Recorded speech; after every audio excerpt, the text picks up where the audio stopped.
women's retreats.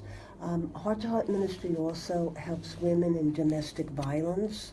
We collect things for them, and sometimes I go on a drive with them. And about 5 years ago, I got a call, and it said, "Sister, are you free this evening?" I said, "Yes." They said, "Well, we lost one of the drivers for women in domestic violence, and there'll be 5 people." And right away, I thought, "Oh, 5, where will I put 5 in the car?" And then I said to myself, "Don't worry, we'll make room for them." And I drove a few miles, and a few drivers had the 5 women there. And when I got there, I stopped my car, and there was a circle of women. They were in a circle, and I counted, 4, good, 4 will get in the car easily. And as the circle opened up, there was one little woman in the center, and she was pregnant, and she was very young.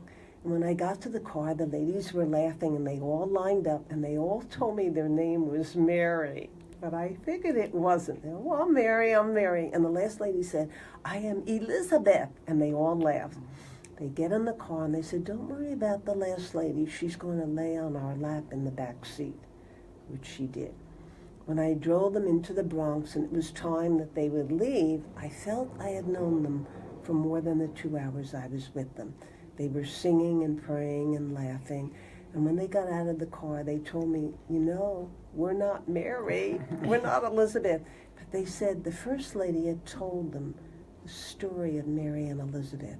And they said, "You are like Elizabeth. You came to get all the Marys and get us to safety.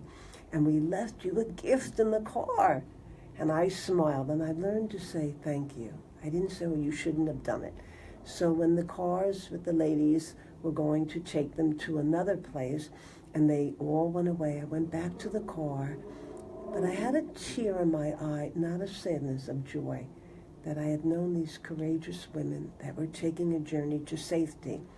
When I got in the car, I looked for the gift, and I started to laugh. It was a candy bar wrapper with the word Clark on it, my last name. Oh, beautiful. So that's one of my stories about just being with people, even for a short time.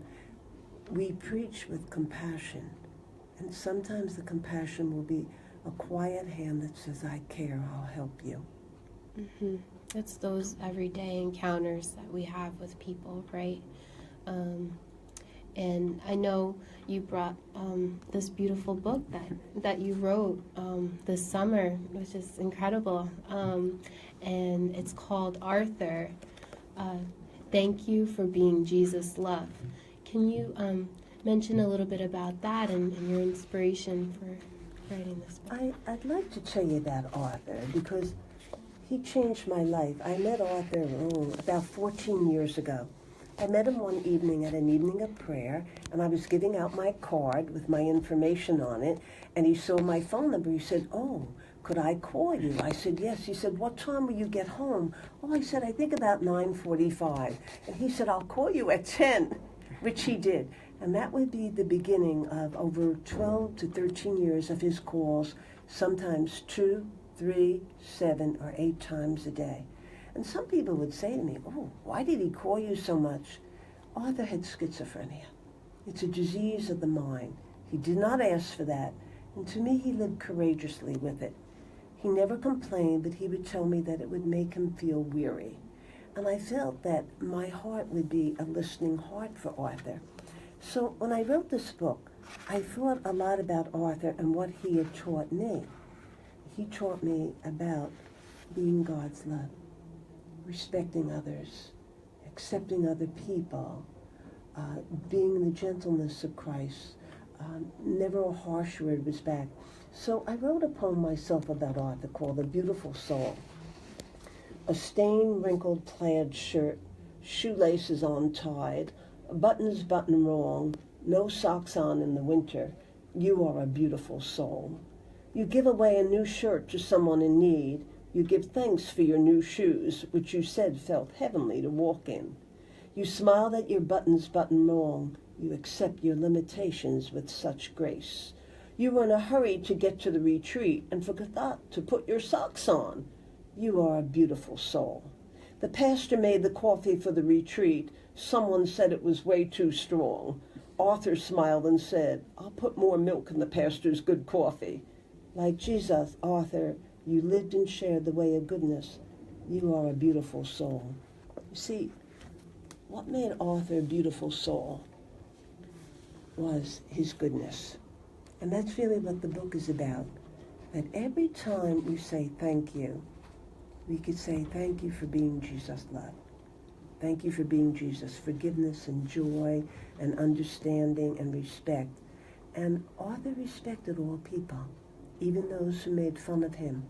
And one day on the phone, he called me and he told me people made fun of him. I said, "All right, Arthur, this is what you do. You talk to the social workers. They'll help you. Maybe they can move your table." And he listened so patiently. And at the end, I said, "What did you think of what I said?" And he said to me, "Oh, it's rather good what you said, but I'll do something else." Oh, I thought, "Arthur, what will you do?" And he said, "I'll turn the other way." Oh, that's so funny, right? Yes. I'll look in a different direction. He would not give back harshness. He gave back kindness. It's the cost of discipleship, too, that it's very easy to give back harshness in our world. But Arthur teaches us, and he taught me, always to give that moment where you will give back kindness and goodness and charity. Thank you. I was just thinking about Thanksgiving is coming up, excuse me, soon too, and now is the time to think of all the little good things that God has given us and to be grateful. We see like the trees changing colors and the people in our life who have touched us, and I'm just thinking that's such a beautiful example of how he was different, but he still, like you said, treated everyone with love, even those who didn't really understand him or maybe, like you said, mistreated him. That's really inspiring. Do you mind reading a little bit of what you wrote on the back of the book? Yes. To describe This book is a story about a man named Arthur Morell, who lived courageously with a mental illness. Far more than a story, it is the way Arthur chose to live his life that will offer you challenges, inspirations, and opportunities to become more loving, peace-filled, and joyous for and with one another. Arthur's way was one of humility, simplicity, and quiet perseverance. Being a friend to Arthur changed me and transformed my everyday life into moments of grace-filled living. I hope as you read, reflect, and ponder the words of Arthur's life and the parables, you will feel your heart and spirit be uplifted. Perhaps you will even say, "Arthur, thank you for being Jesus' love." Yeah, and I love the title, "Thank You for Being Jesus' Love." And that's a reminder for all of us, that to be walking and giving that love to others, that Jesus love. And do you have another story for us about Arthur? I have a story, and Arthur sent me a card when I was in the hospital after a terrible accident I was in. Yes. In 2004, I got up early in the morning I had high heels on, and I carried a TV to a poor school. I put it in the convent where we were to have the 8th grade retreat, and I met the students in church. At the end of church, we came out and were walking to the convent, and I overheard some of the boys saying, "I can't do it, I just can't do it." And I asked one boy, I saw his name tag, I said, "Michael, what can't you do?" He said, "Oh, my mother said some nun is coming today. She's going to make me pray 6 hours. I can't do it." I can't do it. I said, "Michael, I'm that nun." He said, "Oh." And I said, "But I brought donuts with me." He said, "I love the retreat." Well, at the end of that retreat of 6 hours, I had a wonderful retreat with these 14-year-old 8th graders who were going to graduate. They were wonderful. At the end, Michael walks me out to the car, and he says, "Sister, get home safe." What a kind word from a 14-year-old boy. And I said to him, "Thank you, Michael. It was nice meeting you. Thank you for telling me to get home safe."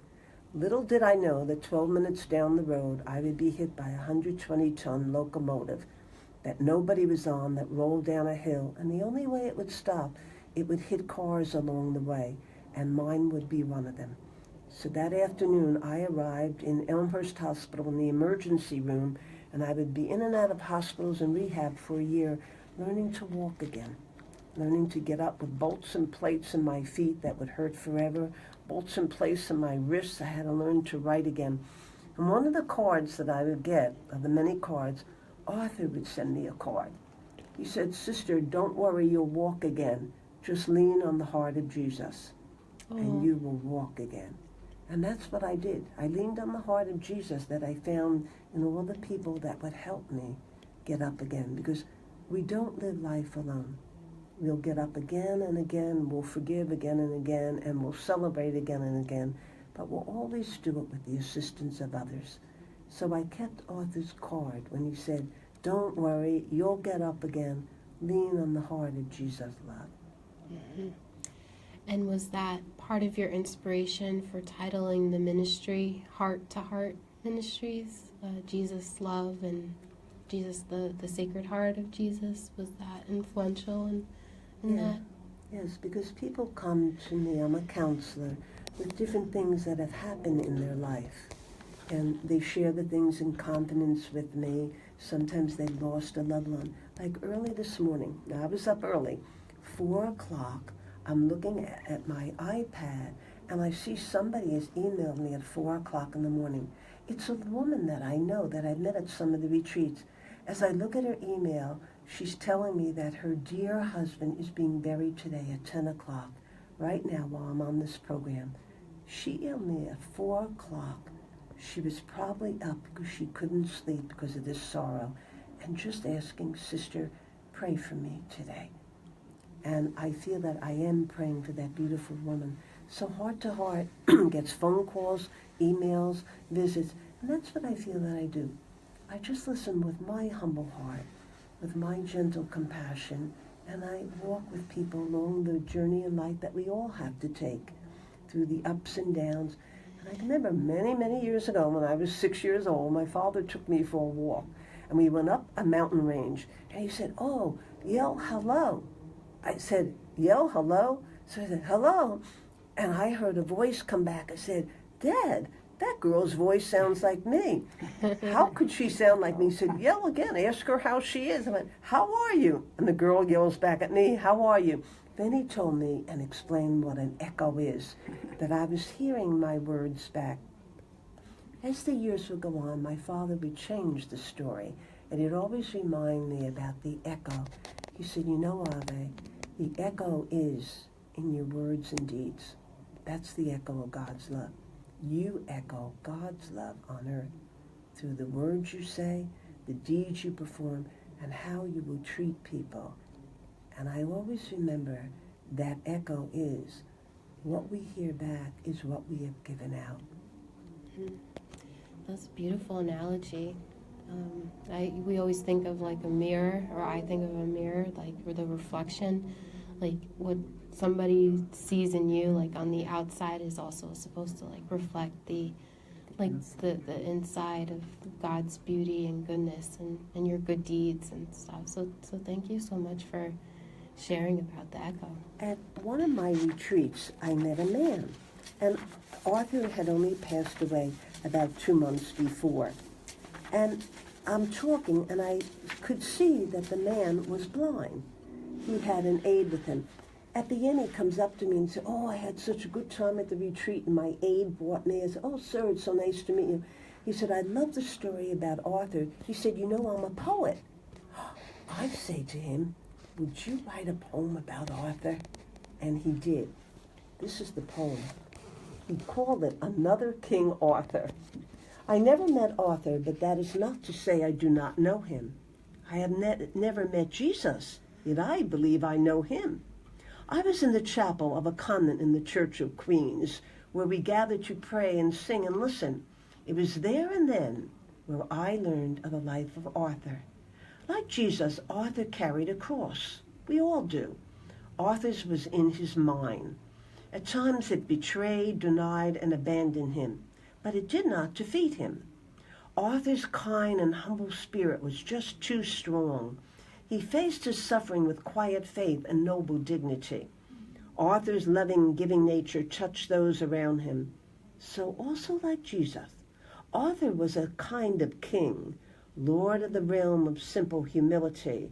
Hail, Arthur, king of gratitude and grace. We could all learn from him. We should all live in such a place. And that poem is from James Palermo, who lives in Brooklyn, who was not born blind. He became blind years later, who took to poetry. So he saw Arthur through his heart. And that's why I wrote the book, so that people could read about Arthur and know him through their heart and learn that we can all be like Arthur's way. We get to choose to be Jesus' love. And then we could say thank you to one another. That's beautiful. That poem just, touches the heart, and you could, you feel like you could relate to him and like what he went through. And was it recently that Arthur passed away? I was with Arthur on Holy Saturday, the day before Easter, and I picked him up. And when I got there, he got in the car, and I said, Arthur, we'll go to church first. He smiled. We go to church, and he said, I sit in two places in church. Oh, I said, all right, where do you? He said, first we sit in the back. We sat there quietly. And I said, Arthur, why do you sit in two places? He said, well, when the priest comes back and I like his homily, I move up closer. As we were sitting there in church, I went over to a light, and I lit a candle. When I came back, I said, Arthur, I lit that candle for you. And he smiled at me and he said, I hope half the light was for you too. So he wanted to share even the candle. Then we went outside to the prayer garden. And at the prayer garden, we were sitting quietly. I saw Arthur's shoelaces were untied. I leaned over quietly and respectfully, and I tied them. As I looked up, he was smiling down at me, and he said, thank you for being Jesus' love, for tying my shoelaces. The simple act of a shoelace, he saw God's love. Then I said, Arthur, I'm going to take you to Dunkin' Donuts. And Arthur said, I was hoping you would say that. So we go to Dunkin' Donuts, and Arthur gets online, and I remind him I'll pay for it. And he orders a small cup of coffee and one bagel. The man says to Arthur, Arthur, are you sick today? Arthur says, I'm well. Why do you ask me that? Well, you always have a big cup of coffee and two bagels. Oh, he says, not today, because sister's paying for it. So he was being generous. We then leave, and I bring him back to where he lives. When I get out of the car, I had 2 bags. I said, Arthur, one is homemade cookies. He said, oh, thank you, I love them, but I'll give some away. I said, that's good, Arthur. The other bag was a homemade prayer shawl someone made. I took it out and I put it on me to show him how to put it on. I said, Arthur, you put it on like this, and then you cross your hands over your heart. Oh, he says, very nice. Where will I wear that? I said, Arthur, in your room or in your bed. When I got home, he called me and he told me he was practicing wearing it. The next day was Easter, and I went to visit my family, and he said, have a nice time. Tell them I love them. And they would send the same message back to Arthur. He also told me, he sent me an Easter card that I would get after Easter. On Easter Monday, I got the card in the morning. I was sitting down and I brought it in. When I opened it up, I went, oh, it said, Happy Easter to a nun. He found that card somewhere. And then I opened it up, and Arthur wrote in circles. I had asked him why. He said, because the world is round. So when I opened it up, I was turning the card, and I went, oh, how lovely. And as I turned it, he says, and Sister Ave, you as an OP, Order of Preachers Dominican, had been molded as Christ's love for me. Thank you. I sat there quietly holding the card thinking, oh, Arthur, I'm glad I'm molded as Jesus' love for you. About 2 hours later, I got the call that Arthur had died in his sleep. He died Easter evening. I asked, where did you find Arthur? They said he was in bed. I said, what did he have on? And they said he had like a shawl wrapped around him with his hands crossed across his heart. I have to tell you, when I heard that, I had tears, not at losing Arthur, but just thinking of that shawl with Jesus' love wrapped around him, taking Arthur to his final resurrection of joy in heaven. And I can see Arthur today saying, Lord, we have to listen to 12:40 a.m. Sisters on the radio. And the Lord saying, oh, Arthur, you're right. Let's listen to it. Because that was Arthur's humility and simplicity. And I hope that anybody who gets the book, they're welcome to call me. I'm happy to mail it to you. That after you read the book, you'll think about Arthur, but you'll think about your own humility, your own simplicity, the gifts that you have to share that come from heart to heart. My ministry is about your heart to God's that is in others, and God's heart back to us that is in us. Thank you so much. That was such a beautiful story about the prayer shawl, and you're right. He's just so, I can just see him in heaven, and God's blessing him, at his final hour, and I wanted to mention to our listeners your telephone number, and in case anyone wanted to reach out to you, Heart to Heart Ministries that we were mentioning before. And there's a lot of great work that Sister helps others with, such as Rachel Prayer Hour for women who have post-abortion syndrome, for parents who lost a child to miscarriage or illness. It's called Elizabeth Ministry, Caring Hearts, Samaritan Hearts, for victims of tragic crime or accidents, post-traumatic stress disorder, suicide, survivors of abuse, violence, domestic violence, children and adults with a disability. There's many things on here for persons seeking healing from depression and other mental illness. So if you feel called or would like to speak to Sister Ave Clark, her telephone number is 718-428-2471. And also you could reach out to me as well.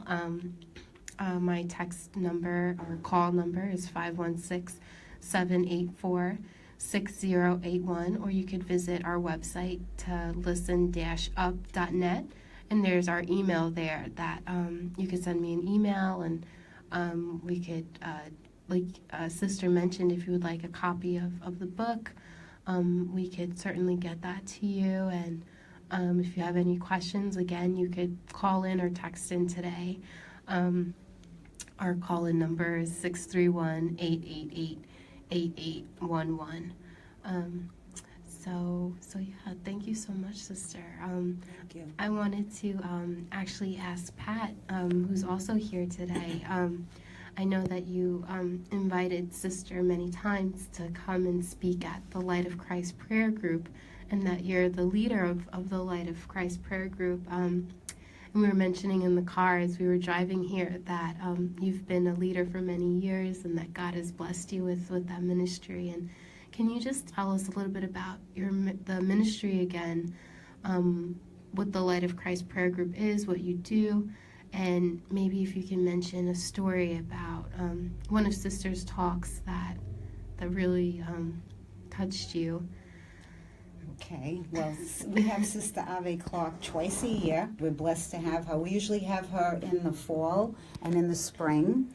And every time she comes, I know I'm filled with emotion and I'm filled with challenge, because she's very unselfish, and her whole life she reaches out to people, and she doesn't let fear get in her way. Like most of us, we see somebody that's not right, we get fearful and we back away. Sister Ave is drawn to that person, and that's such a blessing. And I challenge myself all the time to be more like her, to try to be more like her. And she's had so much in her life that I'm not saying you're not normal, but an average human being would try to protect themselves. Getting hit by a train, they would say, I'm not going out, I'm not driving. She'll come to prayer group at night and drive, and I worry about her. But she doesn't let fear stop her from doing anything. And abuse in her life, to protect herself against people, she doesn't do that. She still goes out and she trusts people.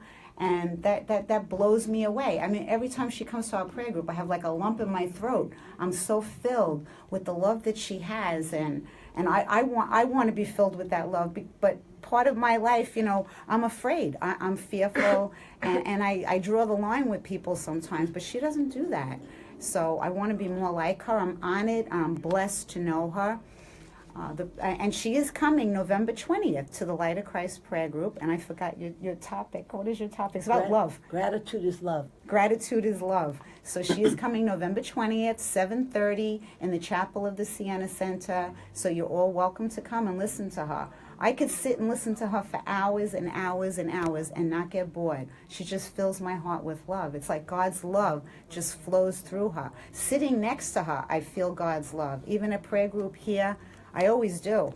And she's not a head person, she's a heart person. And out in this world, everybody's a head person. They're thinking things out, they're analyzing things. Sister Ave doesn't do that. She's motivated from her heart. And that's so beautiful. Now, our Light of Christ prayer group, we meet every Monday night, 7:30 in the chapel of the Sienna Center. Why do we meet? Why? Because we need God. God is everything. God. We go through different struggles in our life, and we need God. And we meet. We have song, praise. We praise God. We have a time of testimony where people will say how God is working in their life, and they'll touch other people. Other people will say, wow, she went through that. I think I could get through it too. So we help motivate each other. And it's like spiritual vitamins. We need to hear everybody's testimony. That helps us. We read scripture, and sometimes we have a speaker, and it's all about prayer. The root of the prayer group is prayer. Praying for one another, praying for those who need to be prayed with. We have prayovers after the meeting for all who needs it, or after the 9:30 Mass on Sundays. We have a prayer team that you can come up and pray for whatever you need. God is always there, but we forget that. And the prayer helps to remind us of God's love. And we feel God's love during the prayer. Yeah, So thank you so much. Prayer is so important. And again, it's every Monday night at 7:30 at St. Catherine of Siena Church is the Light of Christ prayer group meeting. And I just found out that we have a caller that called in. So right now we'll take the call. Her name is Celeste. And let's see. I'm so excited.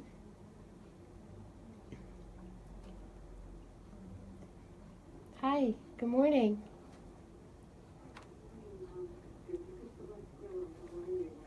Oh, good. Just one moment. Let me give Sister the headphones so that she can listen. Can you hear, Sister? Is it good? Hello, Celeste.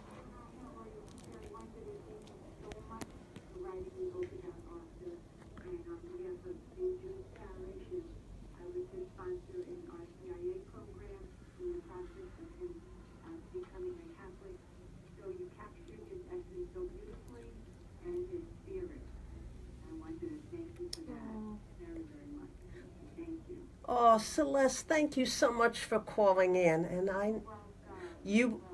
this is the lady who walked by Arthur's side. She was his sponsor, and he called you an angel, Celeste, an angel of love. He was really an angel to me because we became good friends here in the parish, and he was just so loyal and dedicated, coming to different groups and prayer services and in the RCIA process. He added so much joy to our time together. So it was really my honor to know him, and I certainly learned so much from him that will really remain in my heart forever.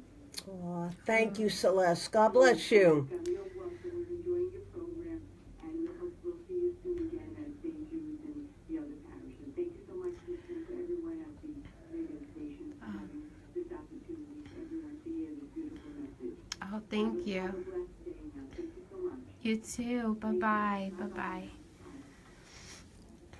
Wow, that was was beautiful. That was an angel right there calling in and Yes. telling us. This is a parish, St. Jude's in Brooklyn. It's multicultural. And Arthur somehow found this parish and they welcomed him. And he was in the RCA program, the Holy Name, the Nocturnal Society. And when they would put up to sit with the Eucharist overnight, Arthur would stay all night. He would make sure that every hour was taken care of. And he wouldn't even sleep. And they would always see this gentle man sitting in church quietly. But this is a very blessed church. And I always say, you know, some churches have tall steeples and beautiful carved stone. And it's a simple church. But what they have is the welcome of Christ in their hearts. And Arthur felt right at home there. And as Celeste calling in is saying, he blessed them.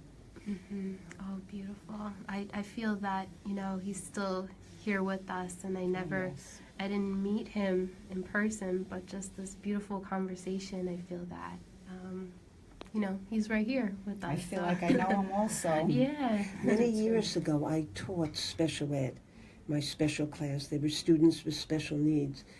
And after a few weeks teaching there, I thought to myself going home, you know, I am a student. I am learning from these special students. And I remember one day one boy came up to my desk. He said, Sister Ave, I'm mad at God. I went, oh, gee, we just had a religion lesson. You shouldn't be mad at God. So I said, why are you mad at God? He said, because he didn't put much in my head. And I felt like sad. And I always kept a heart in my desk. So I took the big red heart out. I said, now you listen here. God gave you a very big heart. You're one of the most loving people I ever met. And the boy says, really? I said, yes. He said, you know what? I'm not mad at God anymore. He gave me a loving heart. And I had a poster in my room that said, label jars, not people. And whenever they would start to feel a little sad about themselves, I would point to that poster, we would all read it and clap. And I would tell Arthur about that poster that said, label jars, not people. And Arthur said, if I were in your class, I would have clapped too. And that's what we need to do in life. Mm-hmm. Labels are on jars and boxes and trucks. Let's not label one another. Mm-hmm. We're all created in the image and likeness of God. And as we get to know each other, we're a variety, aren't we? We're like many flowers, many vegetables, many different colors and talents. But we are all created in the image of God. Yeah, we're all God's children and, you know, all together as one. And I was just thinking, let's go back a little bit to your story about the train accident. And as you were saying, the story is really incredible how you said it was a year in rehabilitation and they put bolts inside of you, and you mentioned that you're in pain. And how has your I know you went through moments of darkness with that, and you know, the pain and the suffering, and can you just discuss with us a little bit about your faith journey and how that whole process and you know what You know, whenever I see a person in a wheelchair, they're walking in a different way. I see a blind person and I know they're seeing in a different way. And sometimes in life we take things for granted. You know, we could run up and down stairs, we can see everything. I'm hearing impaired. People hear more clearly than I do. And I guess I always expected I'd be running up and down the stairs. And people in my community know that I love to dance. Oh, when I hear music, I can't stop dancing. But it hurts a lot to dance now. And I know that you could dance in your spirit. And I realized one day when the doctor came into my room, he said, he didn't say to me, Sister, do you want to walk again? That's what I would have expected. He said, Sister, do you believe you will walk again? And I wanted to be very brave, and I wanted to scream real loud, yes. But I was so weak, my yes sounded like this, yes. And I couldn't believe how weak it was. He says, fantastic. And the doctor's smiling. And then he says it again. He says, do you believe you will walk again? And then he adds, with pain. In other words, he was giving me the message, you will walk, sister, but it will hurt. This time I took a deep breath and I said, I want my yes to sound better. I went, yes. And again he said, fantastic. And I realized that it's not going to be that I will walk perfect anymore. I don't. I walk with a gait and a limp, and it hurts at different times. I use a cane. But it will be that I will get up. It will not be perfect, and that's all right. You don't have to be perfect. And there are many people in life that get up and walk, and they have different issues in life. And they know that those issues sometimes hold them back from doing it 100%. But they give their all. So it isn't that you have to be perfect. I don't have to be perfect. So I prayed about it. And I believe, like Arthur said, lean on the heart of Jesus, loving others. Others would support me and say, you can do it. I could drive across the United States. That doesn't bother me. I go to walk maybe, and I used to love to walk 30 blocks a day. Now I walk 10. And I told you in the car, I have a little dog named Sunshine Yorkie Clark. He has the same last name as I do. And he's Mr. a Sunshine. Yorkie, 8.5 pounds. One day, I'm walking along with him. I see a man from a distance, and the man's saying hello to everybody, and I love to do that. Some people don't say hello back, or they're busy texting, and they don't see you. I said, oh, good, the man's going to say hello. As we got closer, the man and I looked at each other. We both said, good morning, good morning. He looked at the doggie, and then the man yells at me. He says, stop, talk to me, which I did. Then the man put his hands together and raised them to heaven and looked sad. And he told me his wife of 69 years had passed away 3 months before. The man was out walking. He was out walking with his sadness.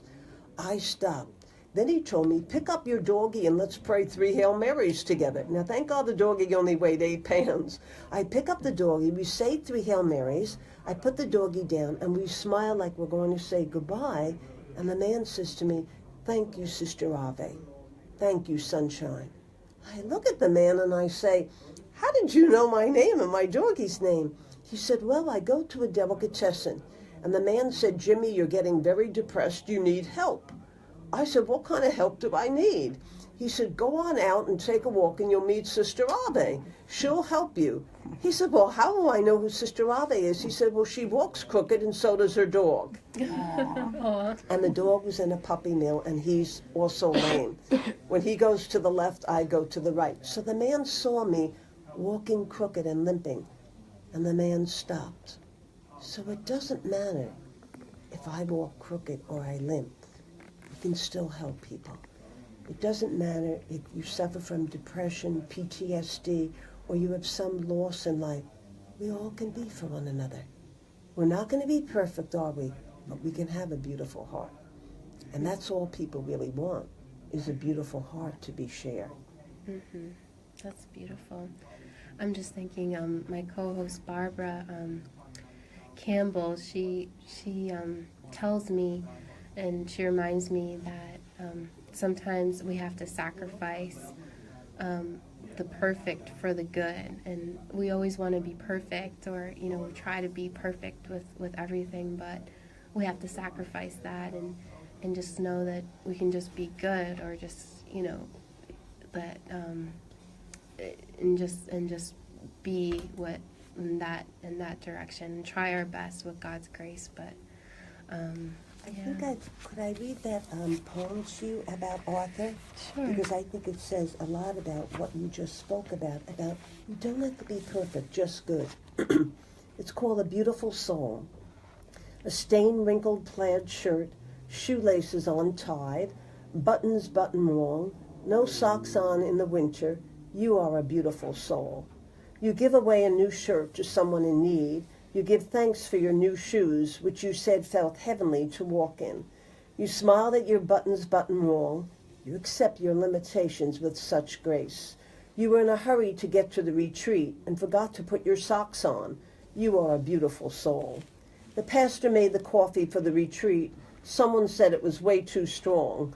Arthur smiled and said, I'll put more milk in the pastor's good coffee. Like Jesus, Arthur, you lived and shared the way of goodness. You are a beautiful soul. So I'm grateful for Arthur for teaching me you don't have to be perfect. You just have to share goodness.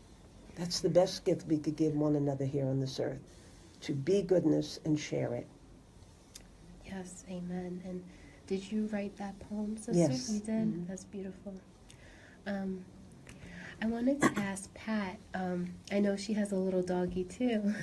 You were mentioning about Mr. Sunshine, and as we were driving in the car today, you were telling us a little bit about Gracie, your dog. And can you just share with us a little bit how you feel God's goodness working through your pet, and just, your experience with her and how she's been a blessing in your life and your family? Okay, Gracie is definitely a blessing. Actually, I call her my daughter. I know a lot of people, they're against that. They say she's a dog, but I correct them and I say, no, that's my daughter. I love her. Like, she is my child. People don't realize that pets are brought into our life as a blessing. They're in our life so we can learn from them. People do not realize that, and that's why when I see abuse, it breaks my heart. I'm against all kind of animal abuse. And I'm against the animal kill shelters and these puppy mills. I'm totally against all of it, because they're a blessing that we need to respect and we need to love, as they teach us to love, unconditional love. We could be mean to them, and when we come home, they wag their tail. They look at us with eyes of love, the eyes of Jesus. That's what I see in Gracie. I see God looking at me and loving me through this dog. Or you want to call her a dog, but she's my daughter. But that's how I see her. They teach us simplicity. Just go for a walk together. That means a lot. In this life, we make everything complicated. We want everything just right. But with them, they just take what they have and they make the best of it. And that's what God really wants us to do. I mean, just spending time with her, brushing her, walking her, seeing her wait for me when I walk in the door, it just lights my heart up. I see the eyes of Jesus through Gracie. And they teach us about simple things, not to make life so complicated. A walk, sitting on the stoop, a ride in the car, that means so much to them. And they teach us how to love, that we need to love and we need to accept. They accept us. They don't have any conditions for us, but we have conditions on every part of our life, people in our life. But they teach us to try to let go of the conditions, to love unconditionally. So she's my joy. She's my joy. I can't say enough about her. And I wish all the people out there, if you have pets, learn from these pets. We only have them for a certain amount of time. It's never long enough. And when they die, they take a piece of us with them. But learn from your pet. Love your pet. And learn that God loves you so much. Look it through the eyes of your pet. You're loved unconditionally by God. We don't realize that. We think we have to be a certain way for God to love us. God loves us just the way we are. And the pets teach us that. So My next book, which I'm working on, you'll see Gracie and Sunshine in it, is going to be Holy Paws, 4 paws, Holy 4 paws for peace, Paws. And they do, as Pat said, they teach us a lot about life. And my little dog, when I got him, a friend got him for me when I had the accident. And somebody said, oh my God, how will you take care of him? Well, that dog and I took care of each other. And he was only 3 months old when I got him. He was already limping from being in a puppy mill. He had been kicked. So he does limp himself. He can't jump up or down. I pick him up or down. But he's brought a lot of joy to people. At my prayer group yesterday, they won't see him on Halloween, so I put on his little costume. He was dressed like a chef with his little hat on, and one man was looking at him. He said, that little dog just served us joy. Aww. So it is very true, Pat, what you said. Little creatures, great and small, praise the Lord. Yeah, that's so true. And what other things will you mention in the book that you'll be writing? I know you said it's a pause for peace, so just how we could become more peaceful through God's creation, right? Because when we pause, we humans, P-A-U-S-E, when we take that pause for peace, we might not say the word that would hurt someone else. We might think of a new way of forgiving somebody.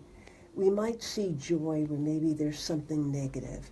We might say, I won't give harshness back for what harshness has done to me. And we might take that sacred pause and realize that every day, put a little extra more of God's love in your heart. and you'll find out that there will be a ripple effect of that sacred pause that you had. It's like when we breathe in air and oxygen, you breathe in more than that.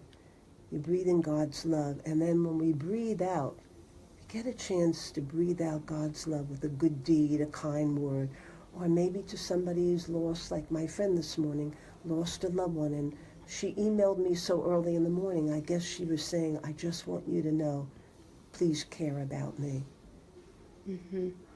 Yeah, and that was beautiful that she reached out to you and gave you that opportunity to pray for her, and you took that moment to think of what she must be going through, and I think in life, you know, it's really important to take that second that God will give us to grace, that grace, instead of getting angry right away or getting offended, maybe, you know, to take that second and just to give out love, even though it might be very difficult and someone might have just said something really hurtful to you.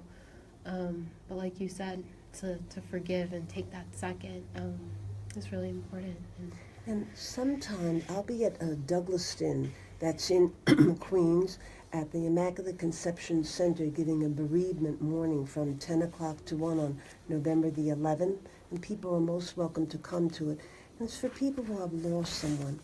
And the man said to me, oh, what is the name of your talk? And right away I said, The Garment of Compassion. And anybody who's lost someone, they don't want a whole lot of words said to them. They want to feel compassion. They want to feel that sense of comfort in their loss. They want to get that sense that somebody else cares. And very often they're not looking for a whole lot of words. They're just looking for that quiet prayer and a sense of peace that we can give to people and share with them. And at the talk, do you mention like some Bible scriptures, or do you pray with the people? I love Romans 8. Romans 8, okay. Nothing will ever separate us from the love of God. We might think it will, but nothing. Nothing can ever separate us from the love of God, that God's love is always there, and we can stir it for ourselves, or we could stir it with someone else. I myself have post-traumatic stress disorder known as PTSD. People who have gotten it from being in the war, they've gotten it from terrible accidents, and they've also gotten it from being abused or violated in life. And sometimes it leaves different after effects that you have in life. You might have it forever like I do, but you learn to live with it more peacefully. And we learn to reach out to one another with a caring word, or maybe just a little hug, or maybe that gaze of Jesus' love. And what advice or what recommendations would you give for someone who might be going through post-traumatic stress like you have? What would you recommend to them? I would say, talk to somebody who understands about it. You get your necessary healing that you need, and then do what you need to do to live with it as best as you can. And no matter what you need to do, you do those necessary things you need to do. And be brave. And someone told me a long time ago, because I found when I was told that I was brave, I didn't feel that way. And I remember the person said to me, you are valiant. And when you are valiant, it means that you believe that you will get up again. And we have those little resurrection moments in our life every day. And rejoice with them yourself, and then rejoice with somebody else who's having them also. Yeah, amen. It's like our testimonies. We remember how where we were and what has happened to us, and where God has brought us, and all the people in our life that He's brought into our path, and to be valiant, like you said. And I had a sister in high school. I loved her. And she used to drop books in the class. And sometimes some of the girls would laugh. We were 16-year-old girls. And one day she looked at us and she said, oh, sorry I keep doing that, girls. And we all looked at her kinder when she said that. About 3 weeks later, she didn't come in anymore. And the principal came and said, Sister won't be returning. She has MS. and it is going rapidly through her. I would visit her throughout the years, and she would almost lose her hearing, almost lose being able to talk, lose her eyesight, but she never lost that beautiful heart. And at the foot of her bed, she had made a sign, be better, not bitter. It's easy to be bitter. When something happens in life, we want to blame everybody or say, why is this happening? I'm not going to try anymore. And I remember that sign saying, be better, so we can all be better. Yes, yeah, that's such a great reminder as we wrap up the show today. I want to thank you again for listening, and thank you, Sister and Pat, and have a great weekend. Thank you for having us. Thank you. We'll Thank you. It was a blessing to be here. We'll see you next time. Yes.